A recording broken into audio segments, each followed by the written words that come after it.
현재 세계적으로 많은 바이러스가 곳곳에서 코로나 이후로 나타나고 있다. 얼마 전 동남아에선 치명률이 높은 니파 바이러스가 발생해 주변 국가로 퍼지고 있다는 소식을 전했다. 이에 따라 대한민국 정부는 전염을 우려해 니파 바이러스를 1급 전염병으로 지정하여 관리하겠다 발표하기도 했다. 향후 바이러스는 점차적으로 진화하는 만큼 어느 순간이 되면 백신이 개발이 돼 다시 한번 코로나19 때처럼 접종을 해야 되는 상황이 발생될 것이다. 근데 코로나19 백신에 불량 신고가 있었음에도 불구하고 당시 질병관리청이 이를 무시하고 전 국민을 대상으로 접종을 실시하여 문제가 제기되고 있다고 한다. 과연 백신은 믿을만한 것인지에 대해 다양한 이야기들을 한번 알아보도록 하겠다.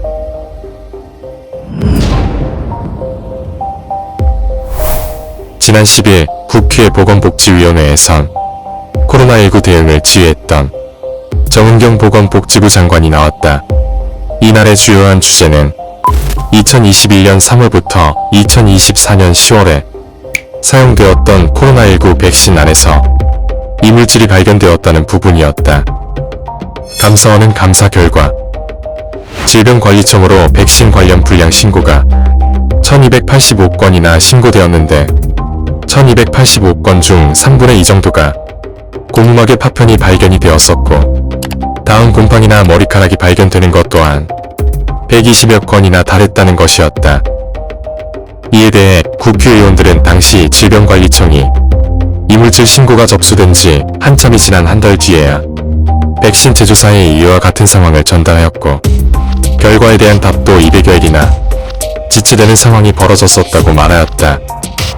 다음과 같은 불량 신고가 들어오면 우선 식약처에 통보를 하고 신고가 된 백신의 번호를 알아낸 다음 해당 번호에 백신의 접종을 보류시킨 후 조사 결과를 기다리는 것이 정상적인 절차인데 당시 질병관리청장이었던 정은경 장관은 해당 신고된 백신을 식약처에 통보 안하고 제조사에만 알려주었으며 신고된 동일한 제조번호를 가진 백신 1420여 회분에 대한 접종을 중단하지 않았다는 혐의를 받았다. 그리고 이후 제조사에서 조사한 결과가 나왔을 땐 이미 관련 백신을 다 접종한 후에 발표가 이뤄진 것으로 나중에 알려졌는데 이에 대해 보건복지부 정은경 장관은 대부분 이물질이 고무막의 조각이거나 관련 응집 물질이라서 문제가 없다고 판단했다고 해명하였다.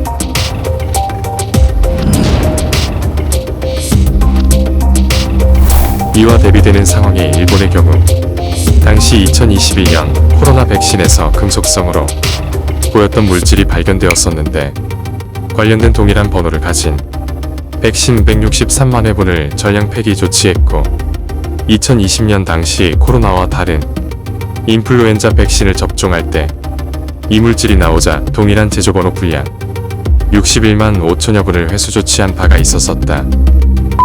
상식적으로 전량 회수 조치를 해야 맞는데 왜 하지 않았는지 많은 의문이 드는 상황이다. 그 당시 시대적인 분위기를 살펴보건대 정부에선 K방역이 잘 되고 있다는 대대적인 홍보를 하고 있었기에 만약 백신에 대한 불량 신고가 밝혀지면 K방역에 대한 안 좋은 영향을 끼칠 것으로 보여 이를 숨기고 그대로 접종을 진행했다고 판단된다.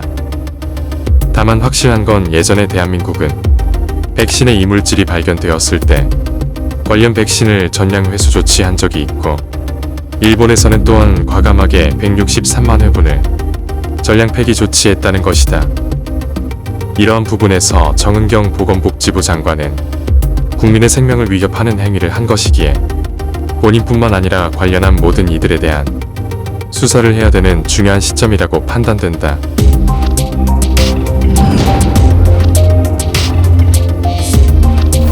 그렇다면 과연 백신은 안전한 것인가에 대한 의문을 가질 수 있을 것이다.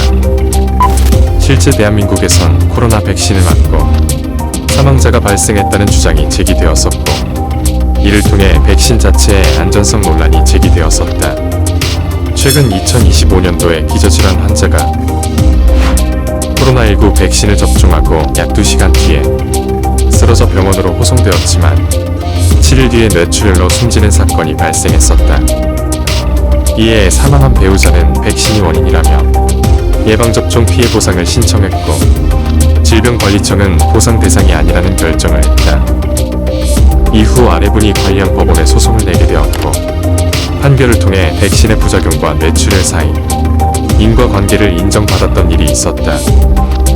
또한 당시 코로나 백신은 효과가 없다는 소수의 의견도 존재했는데 프랑스의 유명한 유전학자인 알렉산드라 앙용코드의 주장을 살펴보면 백신의 효과는 없으며 또한 코로나가 퍼지는 것과 사람들이 죽는 것을 막지 못했다고 말하였다. 앙용코드는 자신의 저서 마법은 없었다에 코로나 백신은 mRNA 방식으로 제작되었는데 mRNA라는 성분이 우리 몸에 들어오면 세포와 결합하여 스파이크 단백질을 생성하며 이때 몸의 면역기관과 항체는 스파이크 단백질을 공격하는 게 아닌 단백질을 생성하는 우리 몸의 세포를 공격하게 되는 상황이 발생한다는 것이다. 이를 통해 면역체계가 비정상적으로 돌변하고 부작용이 발생하여 각종 자가 면역 질환이 발생한다는 의견을 제시하였다. 또한 하버드대와 존스 홉킨스대 과학자들은 18세에서 29세를 대상으로 진행한 백신 접종 효과에 대한 연구에서 코로나19 백신이 코로나 바이러스보다 최대 98배가량 위험한 것으로 연구되었으며 또한 세계보건기구인 WHO에선 백신 이상 반응에 대한 통계를 집계한 결과 코로나 백신 접종 시작한 후 약 1년 동안 발생한 부작용이 지난 5년간 독감 백신을 통해 생긴 부작용 사례의 10배에 달한 것으로 나타났고 2022년 9월달까지 백신 관련 사망자의 수는 7만 명에 달하는 것으로 집계되었다.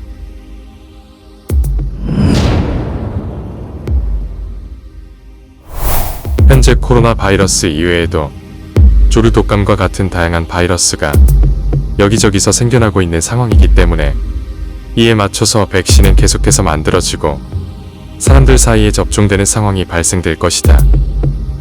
근데 안전성과 관리가 미흡한 상태에서 백신을 접종해야 되는지 강한 의문을 가질 수밖에 없다.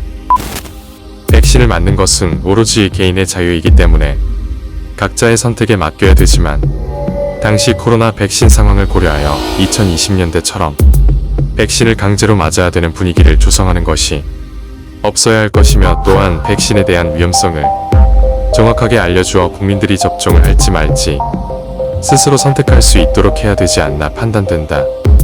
또한 불량 신고가 있었는데도 불구하고 이를 숨긴 정은경 보건복지부 장관과 관련자들에 대해 강한 수사를 해야 될 텐데 현재 정부에서 수사가 가능할지 의문이다.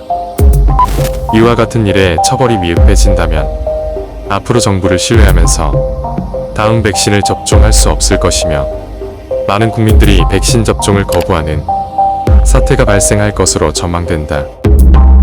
우리는 그저 백신이라고 하여 안전하겠지라고 안일한 마음을 갖기보다는 의심을 가지고 경계하면서 백신 접종을 결정해야 되는 중요한 시점에 이른 것이 아닌가 보인다.